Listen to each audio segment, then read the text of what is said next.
தாய் தமிழ் உறவுகளுக்கு வணக்கம். பாரதிய ஜனதா கட்சிக்கு டாடா காட்டியது அதிமுக என்ற தலைப்பில் இந்த காணொளியை காண்கிறோம். பாரதிய ஜனதா கட்சிக்கு டாடா காட்டியது அதிமுக.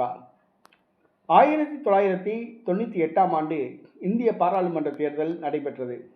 செல்வி ஜெயலலிதா 96ஆம் ஆண்டு சட்டசபை தேர்தலில் படுதோல்வி அடைந்து அவர் சிறைக்கு சென்று அவர் விசாரணை கைதியாக இருந்தார். அப்பொழுது 98ஆம் ஆண்டு நடைபெற்ற தேர்தலில் பாஜக, பாட்டாளி மக்கள் கட்சி, மதிமுக, சுப்பிரமணியன் சாமி கட்சி, வாழப்பாடி ராமமூர்த்தி கட்சி ஆகியோரை ஒருங்கிணைத்து தேர்தலை சந்தித்து அபார வெற்றி பெற்றார். பாராளுமன்ற தேர்தலில் பாஜக மத்தியில் ஆட்சி அமைய வாஜ்பாய் பிரதமராக பதவியேற்க ஜெயலலிதா முழு உறுதுணையாக இருந்தார். ஆனால் ஓராண்டுகளிலேயே பாஜகவுக்கும் அதிமுகவுக்கும் பிரச்சனை. அதிமுகவின் கோரிக்கையை பாஜக மத்திய அரசாங்கம் ஏற்றுக்கொள்ளவில்லை. இந்த சூழ்நிலையில் பாஜக மீது அதிருப்தி அடைந்த செல்வி ஜெயலலிதா பாஜகவுக்கு டாடா காட்டினார்.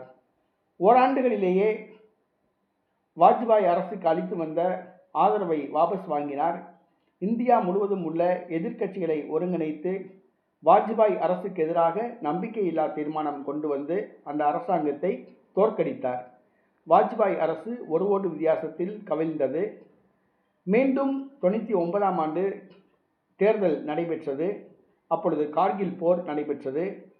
அப்பொழுது அதிமுக செல்வி ஜெயலலிதா தலைமையிலான கூட்டணி தோல்வி அடைந்தது. திமுக கூட்டணி வெற்றி பெற்றது. மீண்டும் வாஜ்பாய் பிரதமராக பொறுப்பேற்றார். பாஜக கூட்டணியிலிருந்து விலகிய செல்வி ஜெயலலிதா காங்கிரஸ் கட்சியோடு கூட்டணி அமைத்து தோல்வி அடைந்தார் என்பது குறிப்பிடத்தக்கது. 1999ஆம் ஆண்டு பாஜகவுக்கு டாடா காட்டினார் செல்வி ஜெயலலிதா அதிமுக.